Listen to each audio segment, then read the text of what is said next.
competencia. Y por lo tanto, desde hacer un listado, ¿ya?, de todas las empresas, instituciones, organizaciones que trabajan en ese rubro y específicamente qué es lo que ofrecen, ¿ya?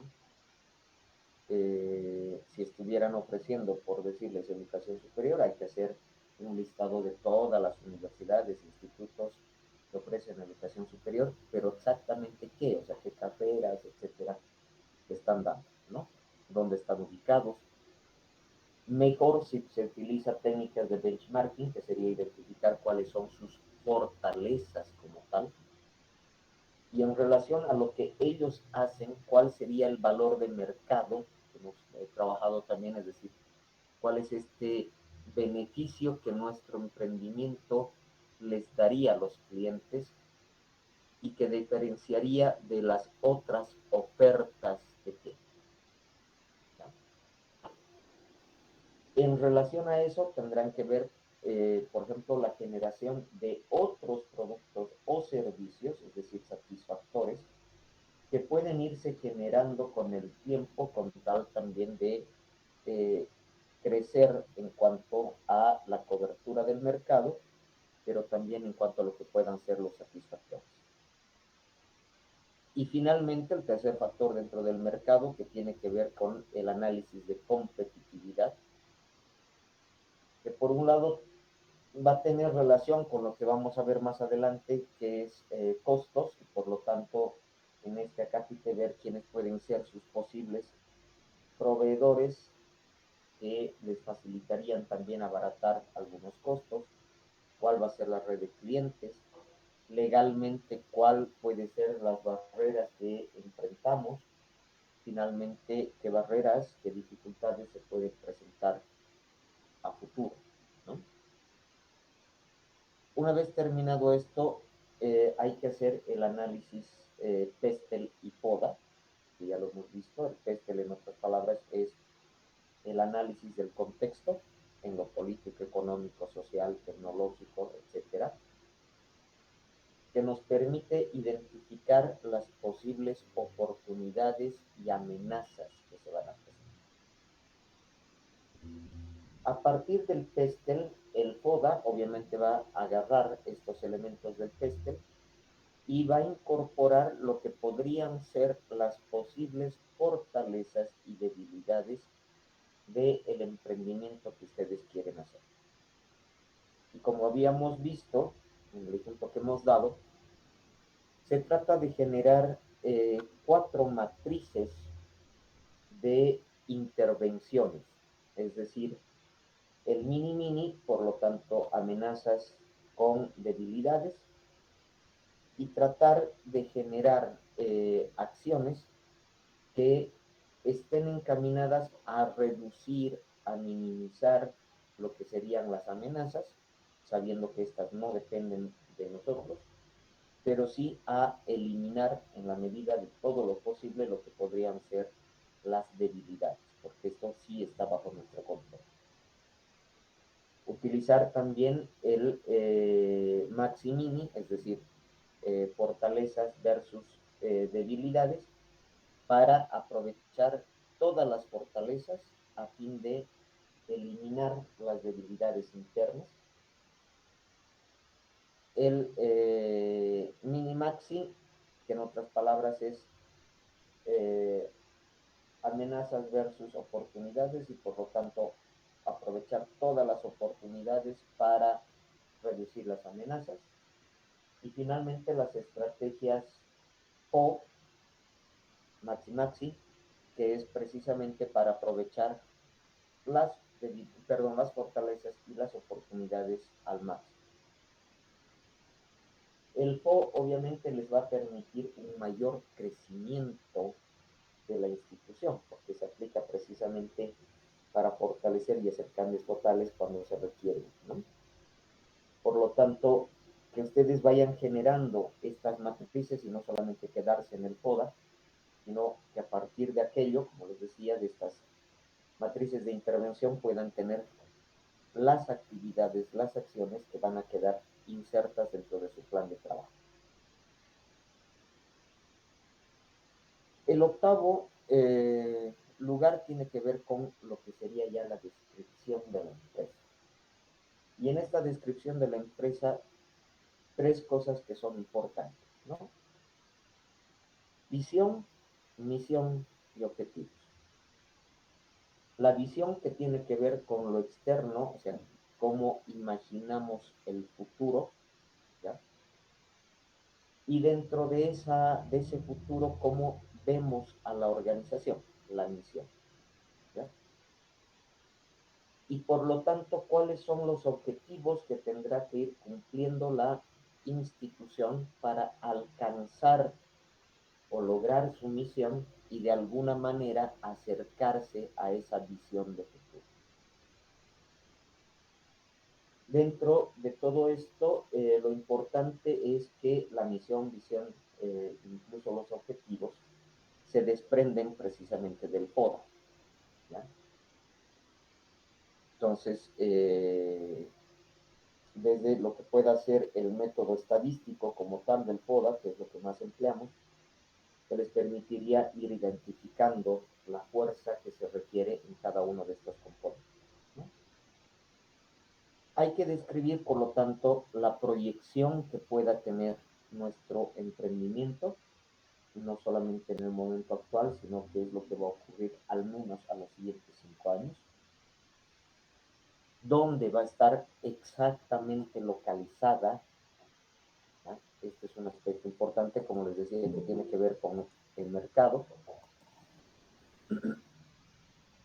La organización jurídica que van a adquirir, les decía, puede ser desde empresa unipersonal, ¿ya? Por lo tanto, persona jurídica, natural, o si es que van a ser asociaciones, si es que van a ser sociedad mixta, anónima, etcétera, etcétera, y por lo tanto también aquí colocar lo que sería los requisitos que ustedes cumplirían en cuanto a su afiliación a Funda Empresa, ¿no?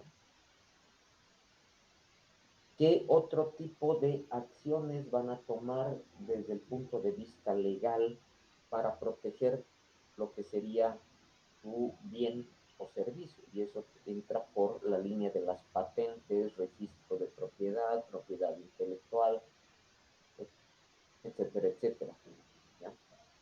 La normativa está cambiando, sin embargo, hasta que no cambien, eh, seguimos con el hecho de presentar, digamos, en el caso de documentos, al menos 5 ejemplares, demostrar que obviamente no hay ningún plagio en este sentido. En el caso de lo que puedan ser productos, y esto tiene que ver con patentes, desde los planos, maquetas, etcétera, etcétera, para que ustedes puedan hacer el registro como tal.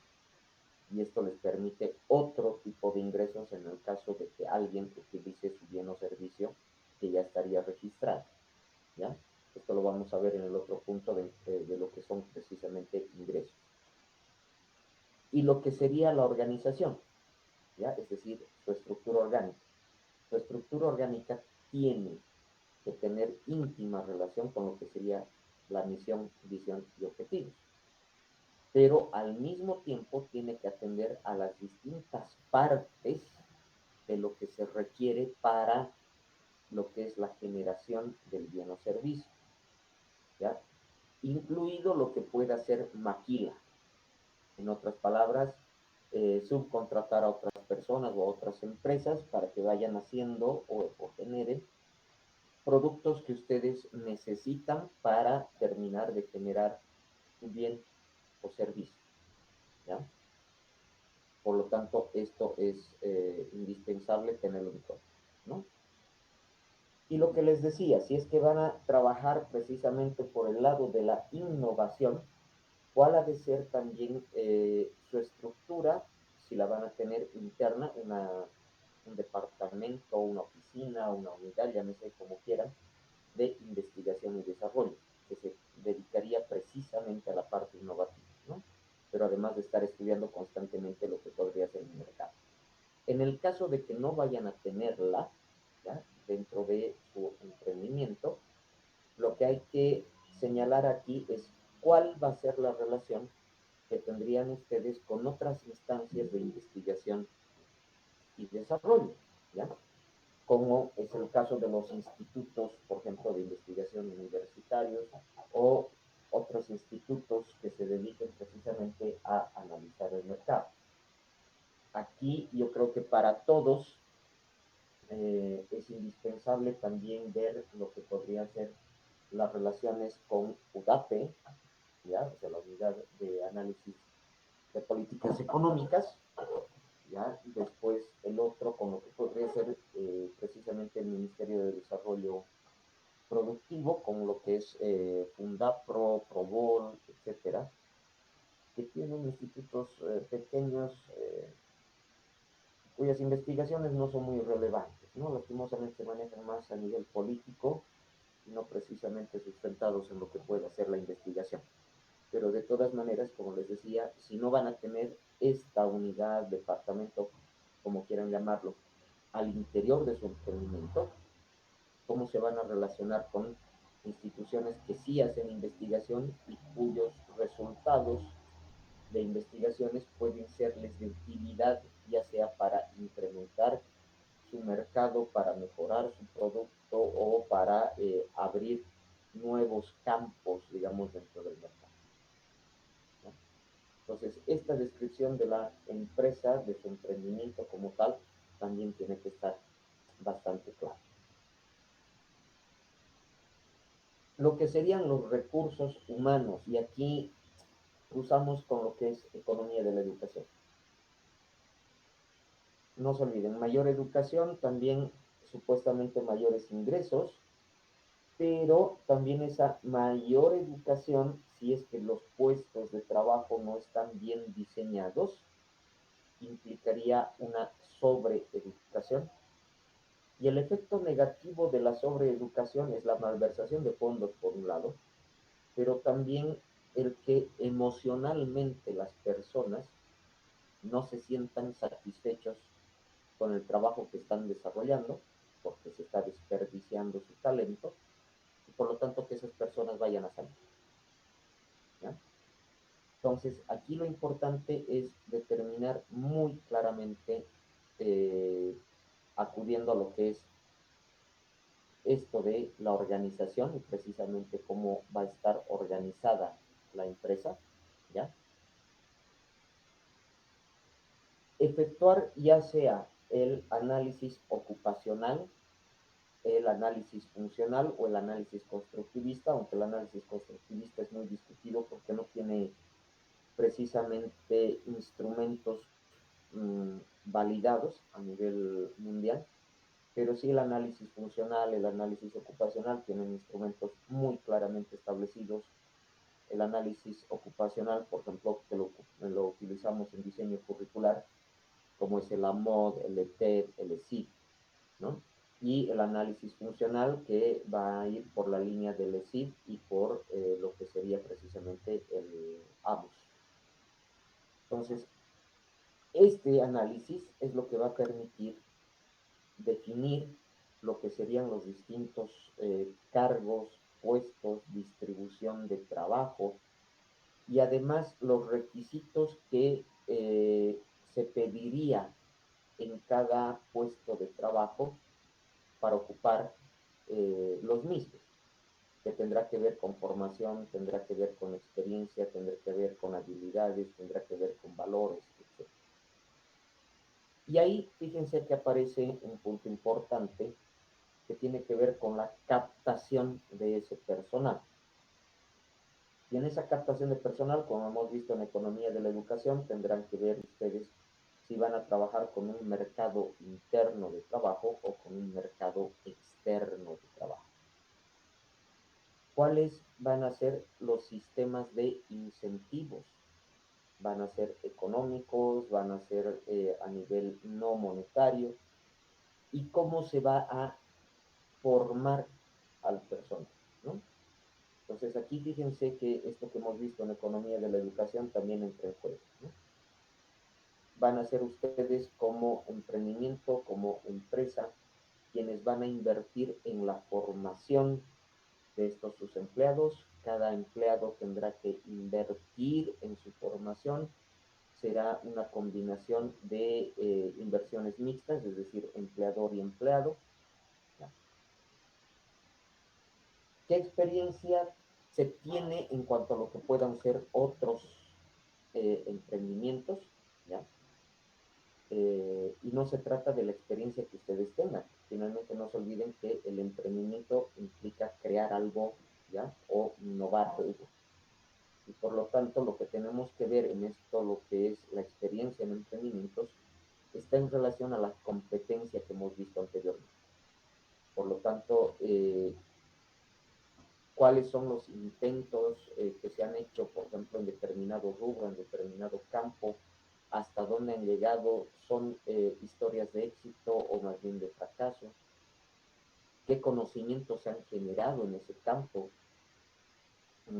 Y esto lastimosamente en Bolivia no tenemos sistematizado, o sea, hay muchos emprendimientos que obviamente han resultado exitosos y sin embargo no están sistematizados, mientras que también tenemos una gran cantidad de emprendimientos que han ido al fracaso, pero tampoco se tiene sistematizado aquello, es decir, no sabemos exactamente el por qué han llegado al fracaso. O sea, no es cuestión de decir solamente lo económico.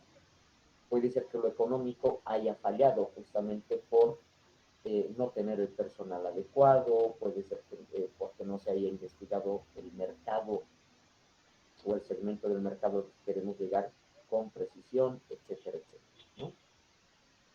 En cuanto al personal que se tenga, por ejemplo, ¿no? Ahí entramos a comportamiento organizacional, por lo tanto, eh, ¿de qué manera voy a ir constituyendo, formando los distintos equipos de trabajo? Y no hablo de grupos, no se olviden que grupo es simplemente una asociación de personas con una cierta afinidad, mientras que el equipo, no se olviden, pueden o no tener esta afinidad y sin embargo tienen la necesidad de trabajar en conjunto a pesar de lo que puedan ser diferencias y todo lo demás.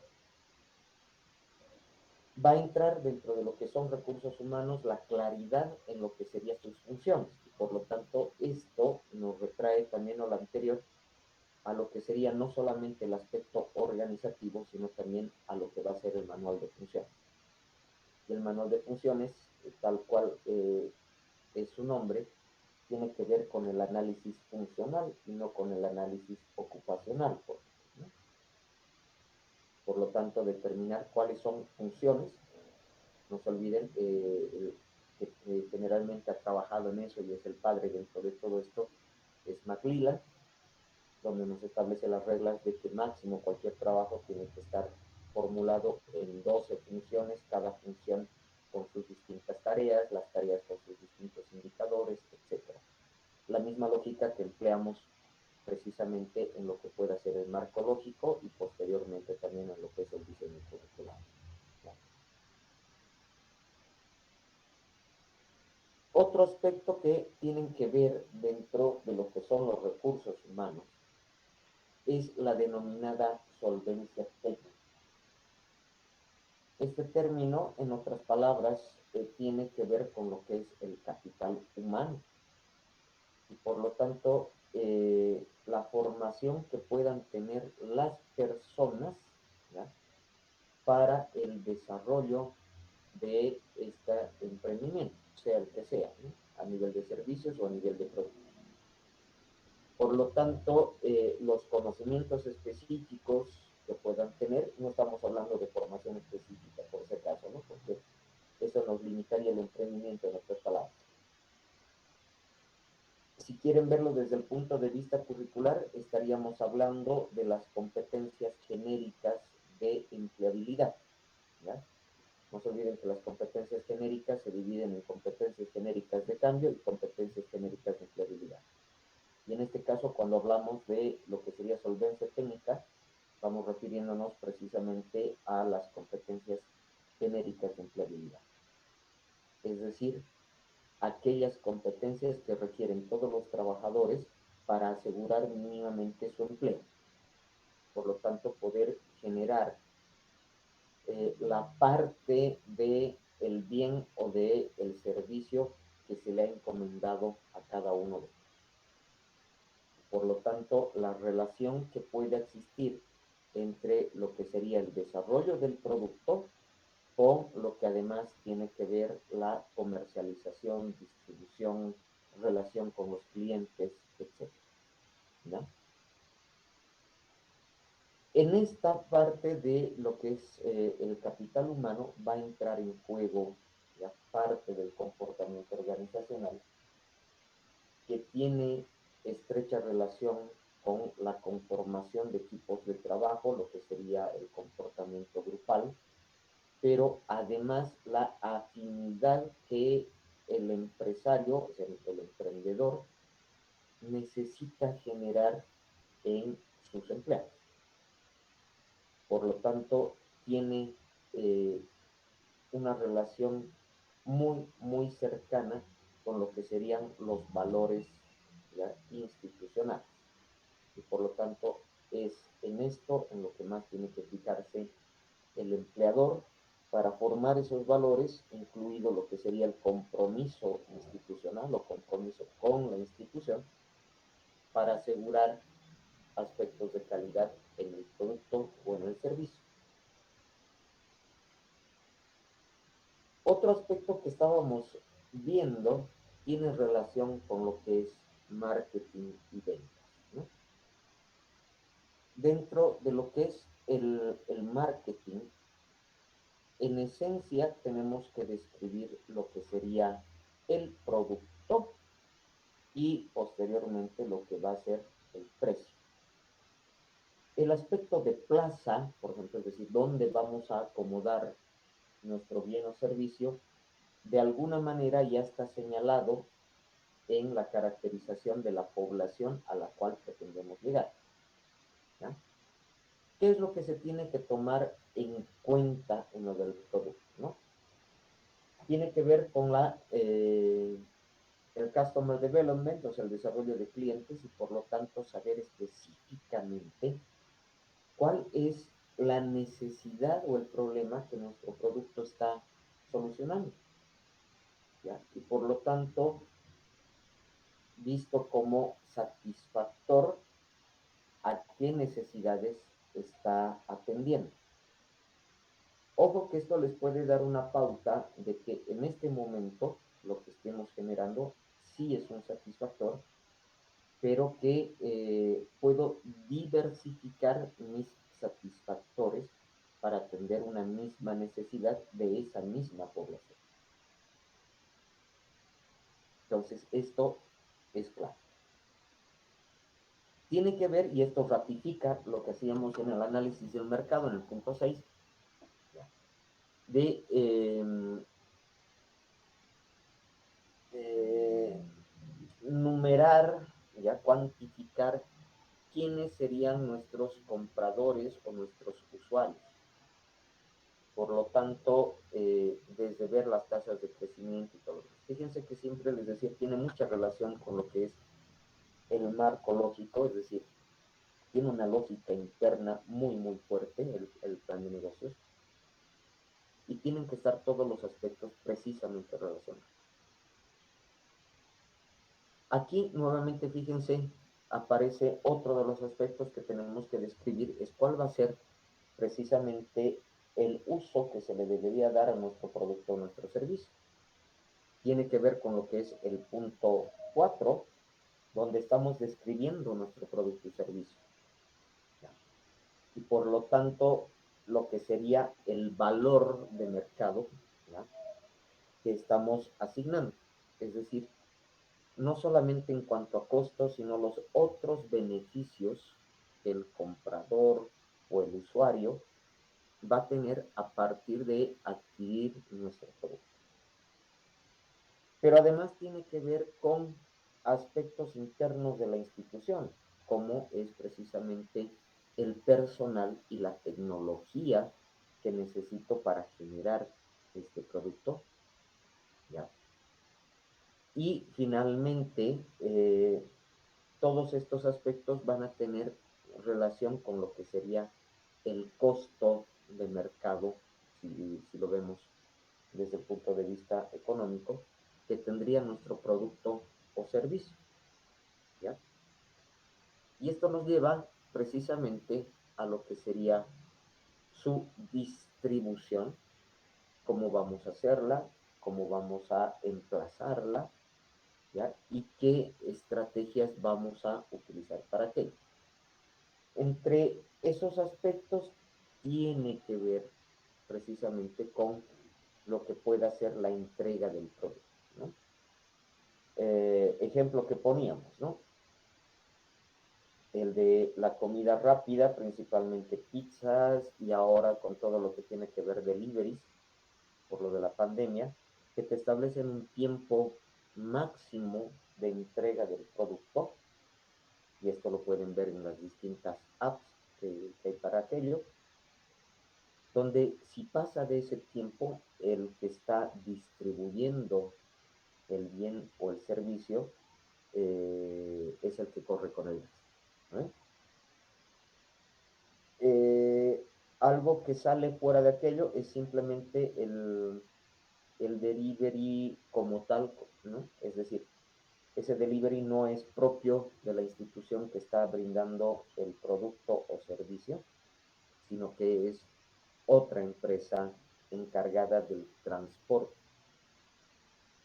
Cuando esa empresa encargada del transporte no es parte de la empresa productora, ahí ya no hay control precisamente de tiempo. ¿Ya? En otras palabras, la empresa productora llega hasta la generación del producto, del servicio, y después cuánto tiempo tarda en distribuirse y demás es lío de otra empresa. Esto es uno de los aspectos que ustedes tienen que analizar acá. Se van a quedar en la distribución de los cursos, de los servicios que van a dar, etcétera, etcétera, o se van a encargar también de la distribución ustedes mismos.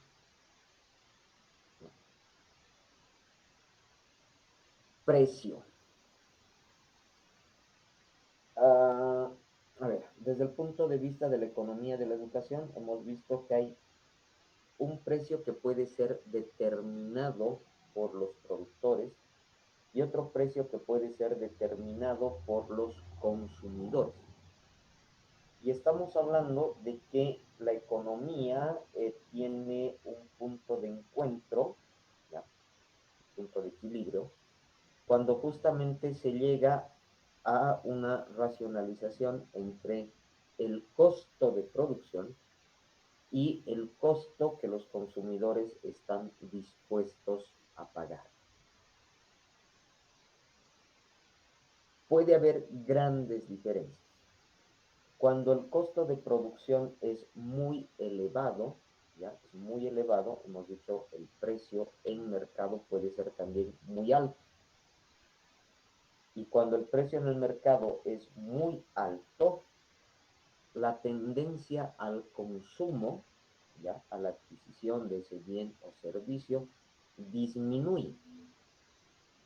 En cambio, cuando el precio es demasiado bajo, la tendencia a incrementar los costos es mayor. Entonces, este es un aspecto que tienen que analizar ustedes. Para eso se hace el análisis previo que hemos puesto en el punto 7, si no me equivoco, no, en el 6.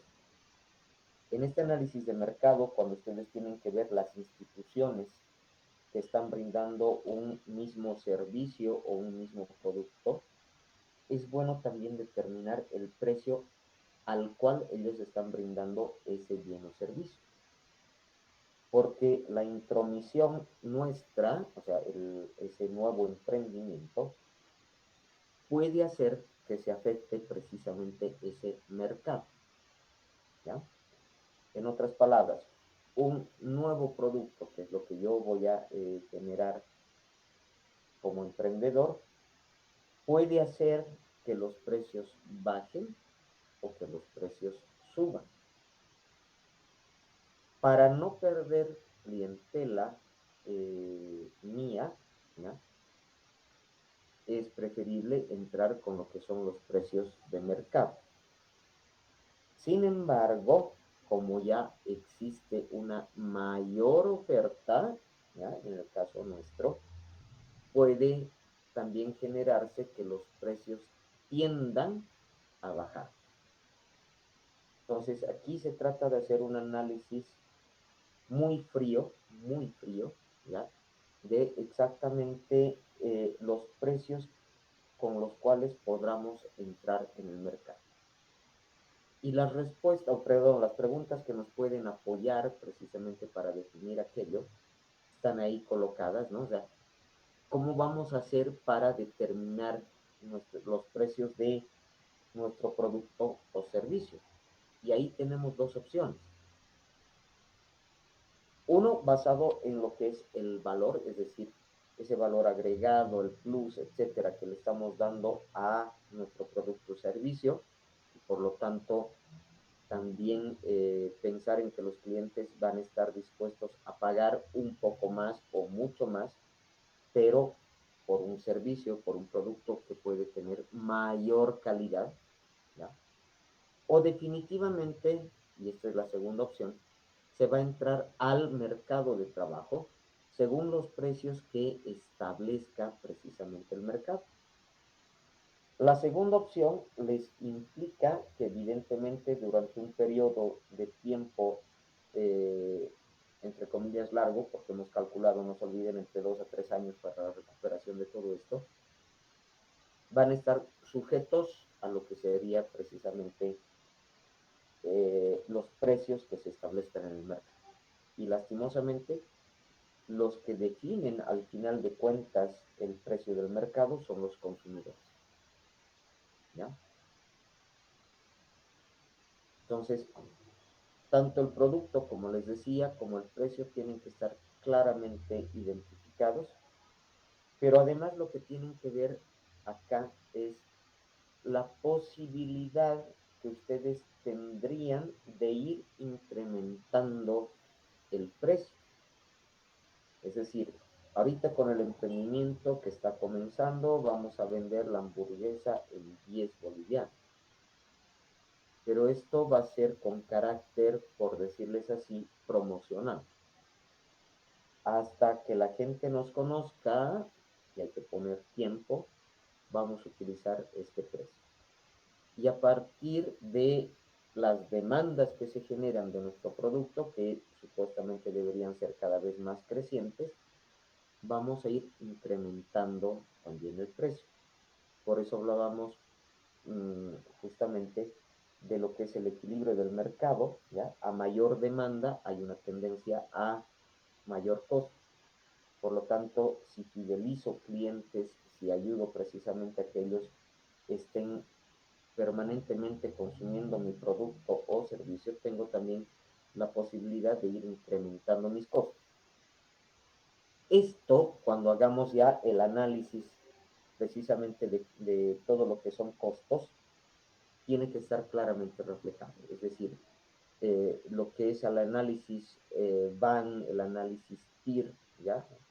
Y en este caso la tasa interna de retorno, que la vamos a calcular únicamente desde el punto de vista económico, cómo va a ir creciendo esta, ¿ya? Lo que sería la distribución tiene muchísima relación con lo que veíamos de la ubicación de la institución, del emprendimiento. Por lo tanto, la distribución podrá también encarar o reducir los costos, no solamente de entrega del bien o servicio, sino además desde la adquisición de lo que pueda ser la materia prima requerida para aquello.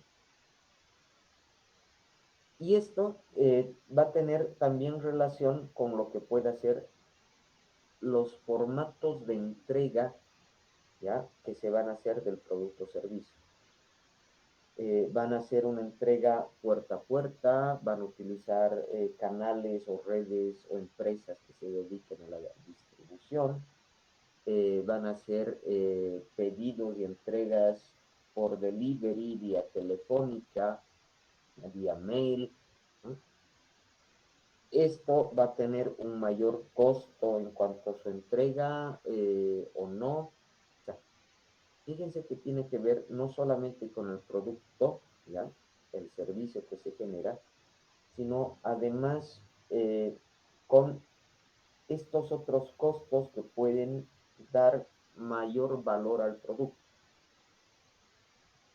En el caso de lo que estamos viviendo en este momento, una de las cosas que se aprecia más, por ejemplo, es que si compro una pizza, un pollo, lo que sea, ¿ya? Sea la misma empresa, ¿ya?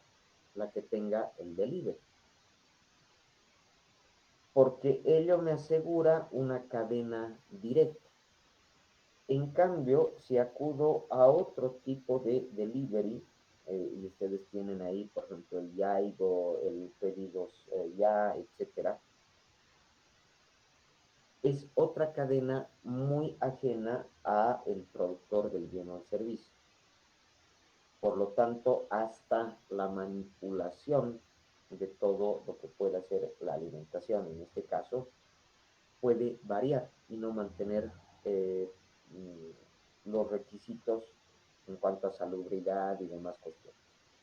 Lo mismo ocurre aquí, o sea, cuando utilizamos canales de distribución de nuestro bien y servicio, puede generarse también una mayor desconfianza de los clientes. Sistemas de entrega personalizadas obviamente serían mucho más apreciadas por el público, pero encarecen mucho más cualquier cosa. ¿Cómo se aplica esto en lo nuestro? A ver, muy fácil. En este momento les decía, ustedes pueden acudir y el viernes, por ejemplo, ha habido un remate de cursos de especialización, maestrías, diplomados y demás en internet, bárbaro, ¿no? Por lo de Halloween y va a volver a ver en estos días también, o sigue habiendo por lo del Black Friday. Eh, y van a encontrar cientos de cursos completamente gratuitos. ¿Dónde está el truco? ¿Ya? No te dan ningún certificado. Si quieres el certificado, ¿no? Una vez terminado el curso, el certificado te va a costar tanto. Y el que te llegue el certificado a tu casa, ¿ya? Te va a costar tanto otro. De lo contrario, puedes ahorrarte y simplemente imprimes tu certificado, ¿no? Ok, va a depender mucho, esto como les decía, de las culturas, algunas que en personas mayores, por ejemplo, les gusta siempre el papel y por lo tanto van a pretender eh, contar con el certificado en papel y por lo tanto no importa pagar mayores costos como para poder acceder a eso. En cambio, poblaciones etariamente más jóvenes van a preferir tal vez incluso ahorrarse porque les da lo mismo simplemente su certificado digital, ¿no? Entonces, esto es lo que ustedes tienen que ir viendo, cómo vamos a hacer, no solamente en cuanto al producto y servicio, sino que también va a tener estrecha relación con lo que pueda ser la publicidad. ¿Hasta aquí comprendido?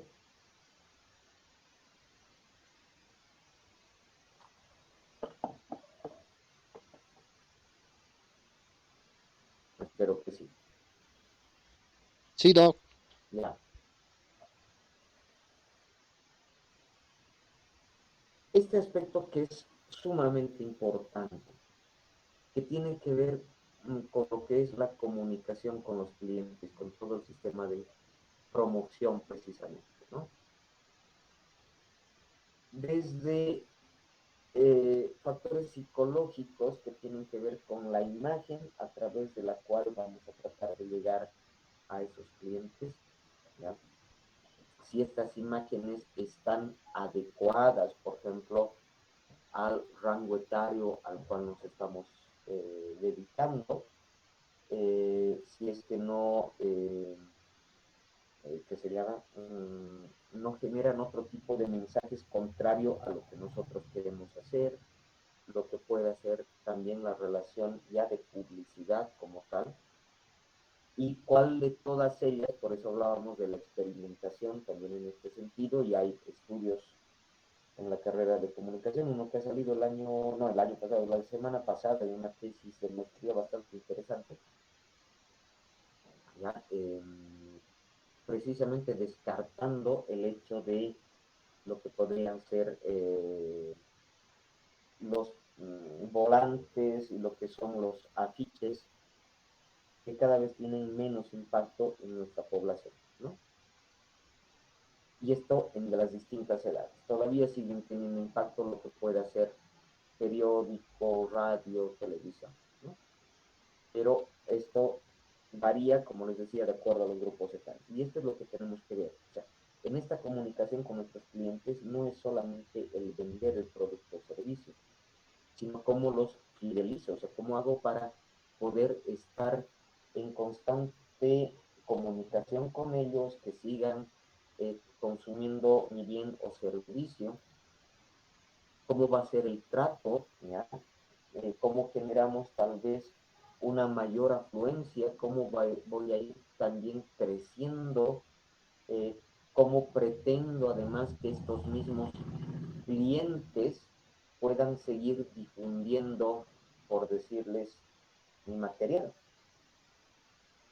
Y una de las cosas que, por ejemplo, en esto ha aprovechado muy bien YouTube, por ejemplo, que YouTube tiene fuertes ganancias, por ejemplo, a partir de esta publicidad, pero además comparte sus ganancias en el sentido de que si algo que tú sacas, un video, etcétera, etcétera, tutoriales, ¿no? Es replicado una determinada cantidad de ocasiones, también se te da un cierto monto por haber generado ese tutorial, ese video, sea lo que sea, ¿no?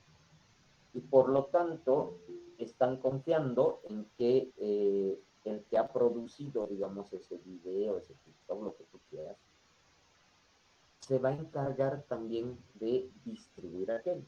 Y por lo tanto, mientras más vistas tenga, también la persona que ha generado esto y también YouTube tienen mayor ganancia, ¿ya?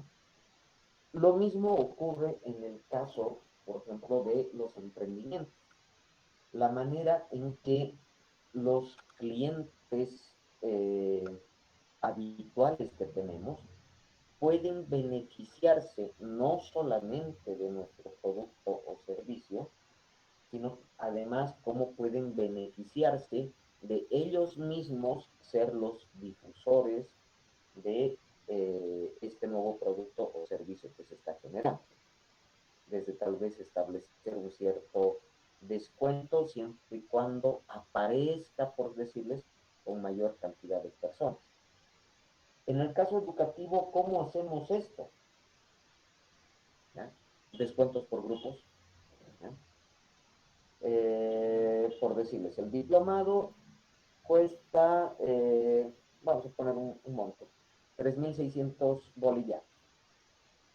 Pero si usted trae consigo 9 personas más, es decir, 10 en total, le vamos a dar a todos, ¿ya? Un 20% de descuento. Pero si no son los 10 o menos, ¿ya? Lastimosamente no tienen descuento. Pero si viene no con 10, sino si viene con 20, a toditos les damos un 25% de descuento y a usted, que es el que ha traído a las otras personas, le vamos a dar un 50% de descuento. Entonces, fíjense que estas estrategias de promoción que tienen que ver además con costos, tienen que estar muy bien analizadas de parte de ustedes, a fin de que no salgan a pérdida por el mismo hecho de haber hecho la promoción. Y esto implica que ustedes tengan bien establecido su punto de equilibrio. Es decir, que sus gastos no vayan a ser mayores que sus ingresos, ¿ya? En el caso de, por decirles, posgrados, sabemos que la deserción es de un 20%. Por lo tanto, si quieres abrir un posgrado X, Y o Z, tienes que a hacer tu cálculo de costos, ¿ya? En base al 80% que son los que se van a quedar. Y por lo tanto, tal vez ese diplomado no tenga que costar 3.600, sino que debería costar, por decirles, 4.200. Cosa que cuando me quede solamente con el 80% de todos, sí tenga los ingresos suficientes como para seguir cubriendo los distintos cursos que se dan, etcétera, etcétera. Lo mismo tiene que ocurrir en el caso de sus emprendimientos. Y esto tendrá que ver con la promoción. Si van a hacer ese tipo de descuentos, ¿ya? Como para promocionar su empresa, su producto, su servicio, tienen que tener muy, muy, muy claro cuál es su punto de equilibrio a fin de que no salgan a pérdida. Porque si por hacer la promoción salen a pérdida, están fregados.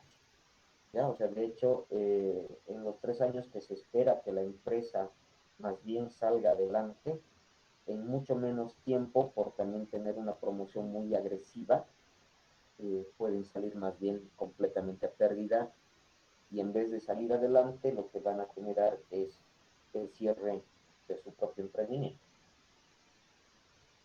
¿Está claro?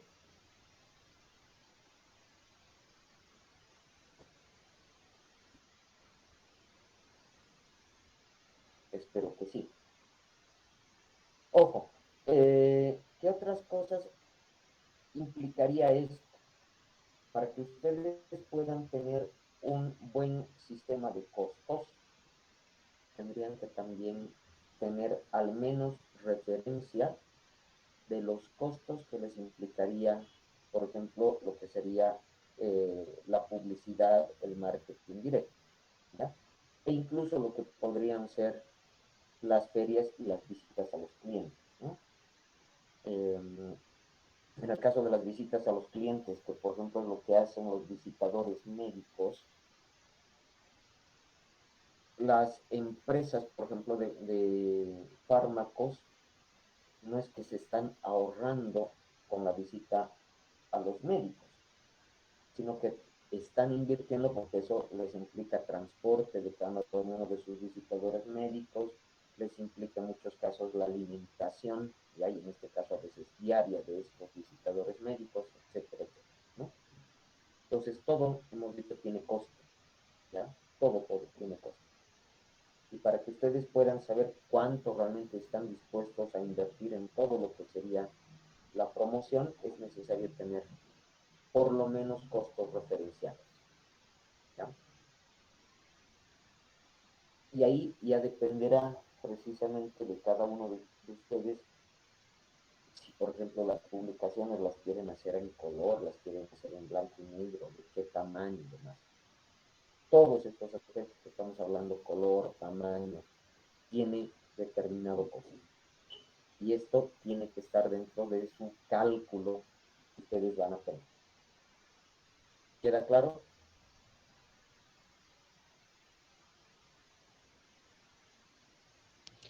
Sí, Doc. Ya. Ok. De lo que hemos visto hasta ahorita, estamos hasta el punto 13. Son 18 puntos que implica el plan de negocio. ¿Hay alguno que lo vean tal vez más difícil, más incierto?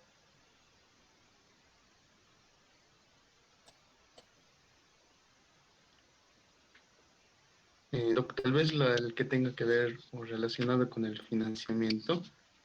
Ya. Perfecto. O sea, en realidad después va a venir lo del financiamiento. En el caso de Bolivia, y esto lo saltamos hacia más adelante, lo que es precisamente el financiamiento, hay una ley de emprendimiento, pero que es lo más, para mí es lo más absurdo, ¿no? Porque es una ley de emprendimiento para solamente la región del Chapare, ¿ya? Y lo que pueda ser precisamente los financiamientos están destinados a generar emprendimientos que consoliden al Chapare como un puerto seco. Es decir, no tiene relación con la costa, pero sí sería un puerto seco. Entonces imagínense un puerto seco en pleno centro de Bolivia, por lo tanto sumamente alejado de cualquier frontera, y sin embargo los emprendimientos que estén destinados a qué. Esta ley que ha sido sacada el 2014 en realidad no tiene mayor impacto, y en realidad si ustedes analizan las empresas que existen ahí, nadie se está cogiendo a eso. Nadie se está cogiendo.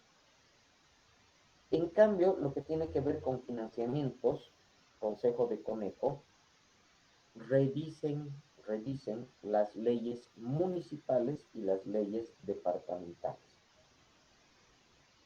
Los que tienen tal vez mayor tendencia a favorecer los emprendimientos es Tarija y Chuquisaca.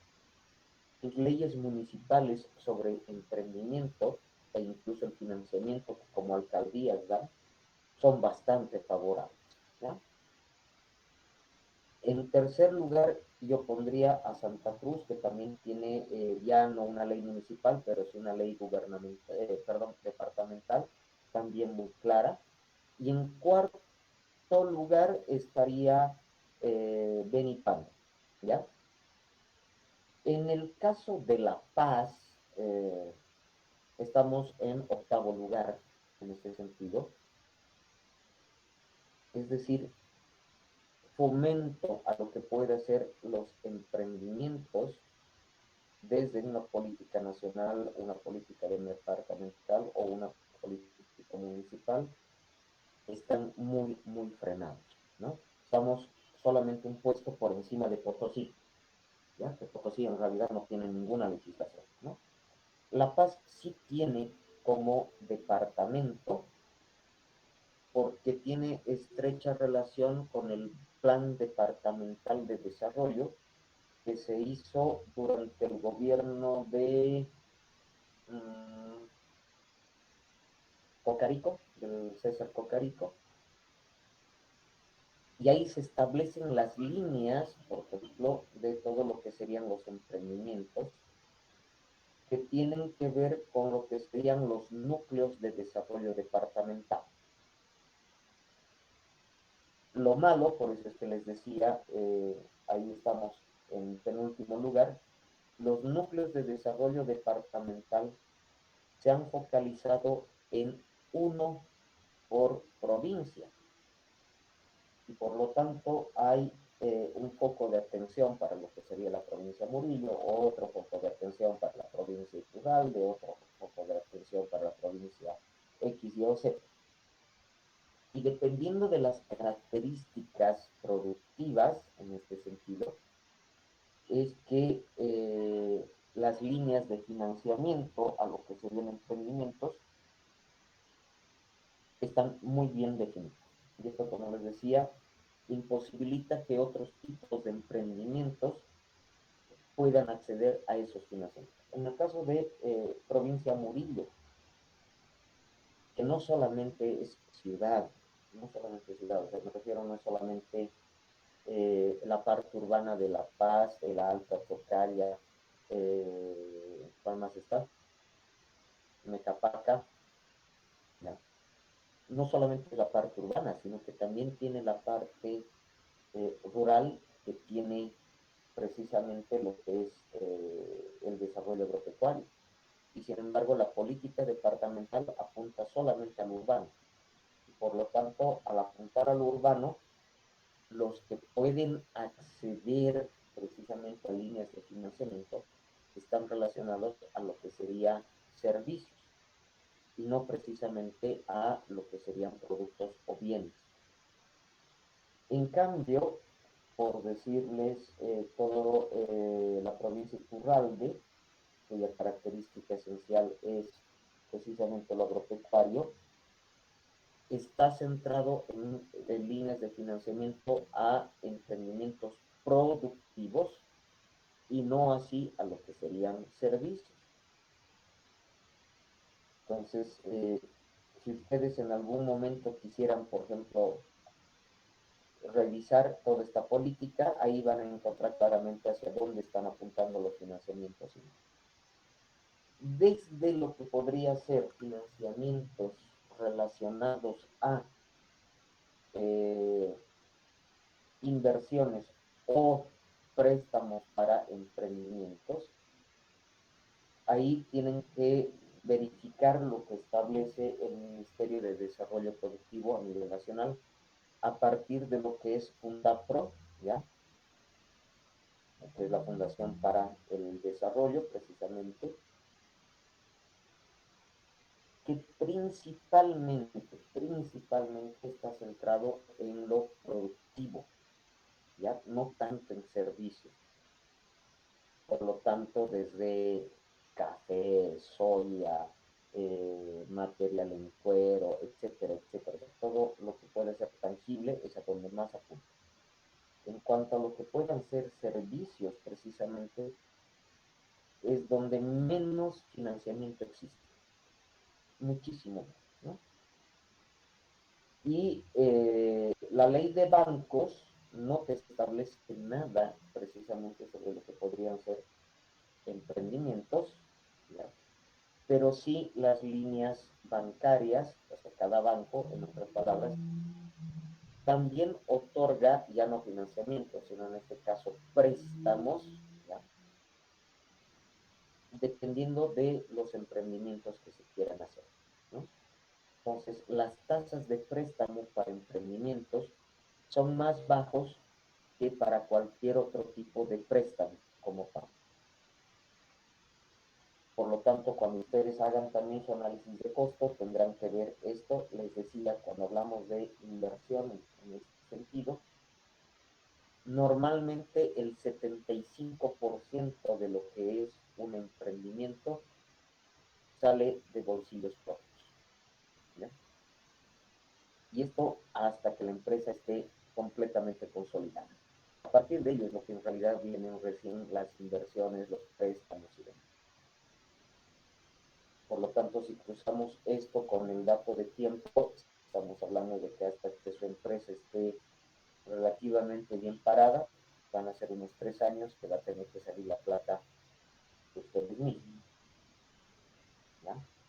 Por eso la importancia de todo lo que sería la estructura de costos como tal, ¿no?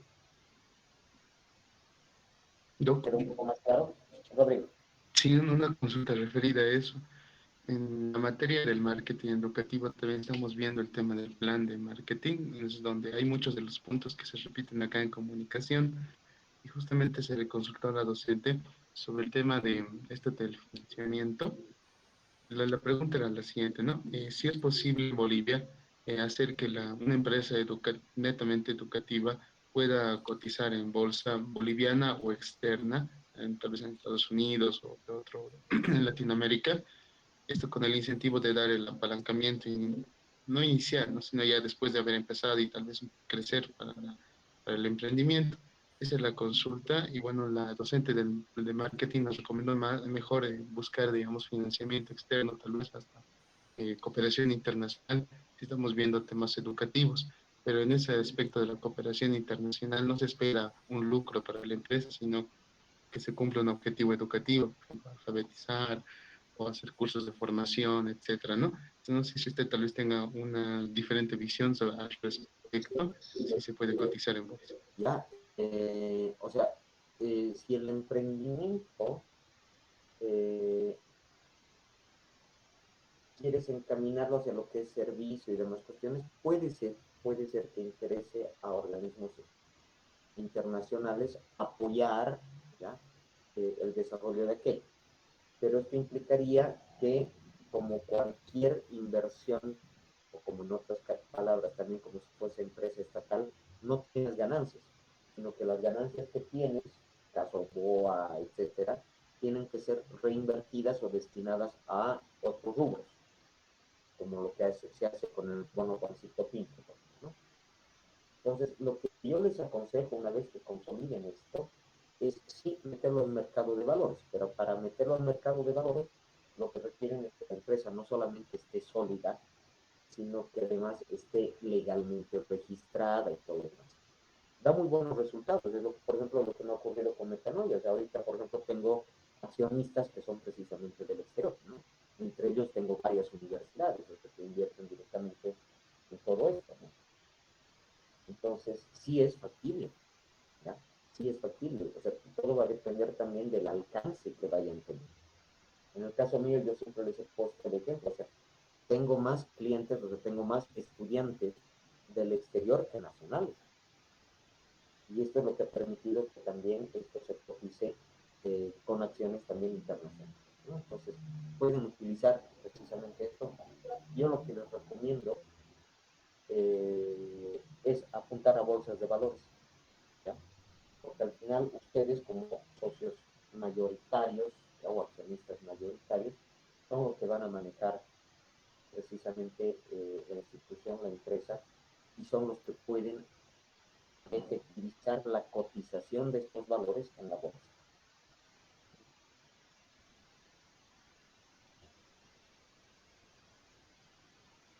¿Estamos? Sí, otra consulta más, Doc. En referente al tema de recursos humanos, también lo vimos en economía, el tema tal vez de tratar de encontrar un reemplazo para una persona con alto cargo es a veces un poco más dificultoso porque cuesta más a la institución o a la Sí, empresa, pero en el caso que digamos nosotros como emprendimiento lo hagamos crecer todo, pero en algún punto nos demos cuenta que tal vez no, nosotros no tenemos la suficiente creatividad, capacidad, sería prudente invertir en contratar un CEO que ya directamente sea quien dirige, nosotros solamente veamos la parte del mercado, de estar en el mercado de valores como dueños mayoritarios, no sé cómo lo que ustedes. sí. Y a ver, esto no incluye para nada, por ejemplo, lo que son las constituciones de las empresas, ¿ya? En otras palabras, lo que puedes hacer es generar un directorio, ¿ya? En el cual, por ejemplo, ustedes como dueños o accionistas mayoritarios, etcétera, son el presidente del directorio y son los que al final toman, digamos, las decisiones, ¿ya? Pero el que ejecute aquellas cosas puede ser un gerente, un director general, un CEO, ¿no? Que de una u otra manera va a tener el control de este, o más bien va a ser controlado por este director. ¿Dónde está la táctica? Que ustedes tengan el control del directorio en su mayoría, ¿ya? Esto en la vida real ocurre todo el tiempo, y más todavía en la universidad. El directorio, en otras palabras, son estos consejos de carrera, consejos facultativos y todo lo demás. Y el que está de decano, el que está de director de carrera, va a tener que ejecutar lo que ese directorio, estamos hablando como consejos, decida, defina. O sea, no puede ser, digamos, el decano o el director quienes impongan su voluntad a este director, ¿ya? Justificarán técnicamente, políticamente, etcétera, lo que quieran, sus proyectos, condiciones, etcétera, etcétera, pero al final es ese director lo que decide. Lo mismo ocurre acá, ¿ya? Y por eso hablábamos de la posibilidad de crecimiento de la empresa, ¿no? Entonces, en la medida que la empresa también vaya creciendo, va a necesitar estructuras todavía mucho más grandes, ¿ya? Y dentro de esas estructuras más grandes, la posibilidad de crear un directorio y que de ese directorio haya un gerente general, o sea, lo que quieras llamarle, está plenamente contemplado.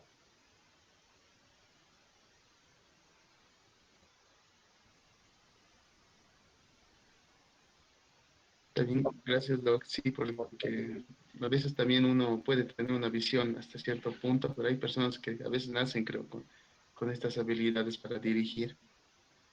Sí, sí, o sea, también hay que aprenderlas, hay que aprenderlas. Cuando yo creo por un comentario ya, o sea, era por hacerle competencia a otra institución que había, ¿no? Al final esa institución murió, pero los resultados que yo he ido teniendo, por ejemplo, a partir precisamente de capitalizaciones, ha sido muy, muy precisa, ¿no? Entonces ahí tienen que ir viendo ustedes también cómo desarrollan todo esto. Quedaremos ahí para que no nos quede trunco precisamente lo que es ventas y financiamientos, ¿ya? Estamos ya sobre el límite de nuestro tiempo. Nos estamos viendo entonces el día lunes, chicos. Ya vayan avanzando en esta parte y ya están. Por favor, vayan revisándolo. ¿Ya? Y lo que les decía, revisen en televisión todos estos, ¿qué se llama? Programas, series, no sé qué hay sobre emprendimiento, que están los Shark Tank, y principalmente la de Estados Unidos, que me parece bellísimo, pero también no está lejos de eso.